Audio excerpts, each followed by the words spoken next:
আসসালামু আলাইকুম। আজকে 3 ফ্লেভারের ট্যাং কিভাবে বাসায় তৈরি করতে পারবেন ওই রেসিপিটা শেয়ার করব। এই রমজান মাস জুড়ে আমাদের শরবত খেতে হয়, আর ট্যাংটা তো প্রায় প্রতিদিনই লাগে।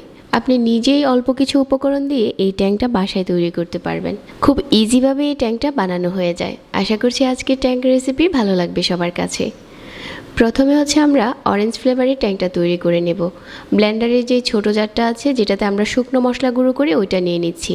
1 কাপ নিয়ে নিচ্ছি চিনি, তারপর নিয়ে নিচ্ছি এখানে 1/4 কাপ গোলকুস, 1/4 চা চামচ দিয়ে দিচ্ছি লবণ, আর 1/4 চা চামচ দিয়ে দিচ্ছি সাইট্রিক অ্যাসিড।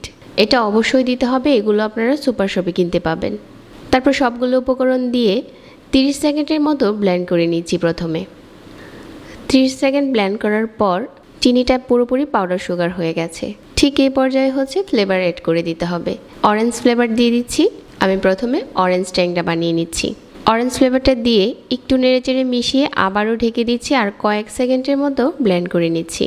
কয়েক সেকেন্ড ব্লেন্ড করে আবারও ঢাকনাটাকে খুলে সাইডে যেগুলো লেগে থাকে এগুলোকে আবার একসাথে করে দিতে হবে যাতে ফ্লেভারটা পুরোপুরি মিশে যায়। তো আবারও 30 সেকেন্ডের মতো ব্লেন্ড করে নিয়েছি।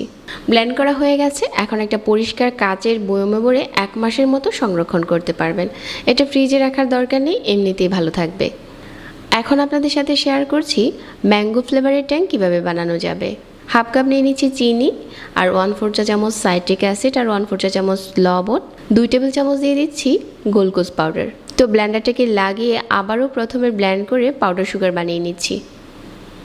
যখন এরকম পাউডার সুগারটা বানানো হয়ে যাবে তারপর এখানে ম্যাঙ্গো ফ্লেভার দিয়ে দিচ্ছি, আর আবারও কয়েক সেকেন্ডের মতো ব্লেন্ড করে নিচ্ছি। ফ্লেভারটা শুধু মিশিয়ে নেওয়ার পালা। আর যে উপকরণগুলো আমি নিয়েছি এগুলো আপনারা সুপার শপে কিনতে পাবেন।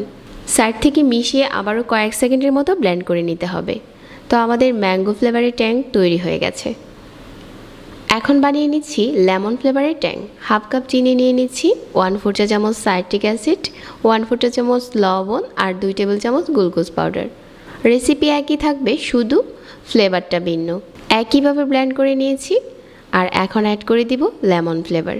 প্রতিটা ফ্লেভারই আপনারা সুপার শপে কিনতে পাবেন, আর সাইট্রিক অ্যাসিডটাও কিনতে পাবেন। আমাদের লেমন ট্যাং পাউডারও তৈরি হয়ে গেছে।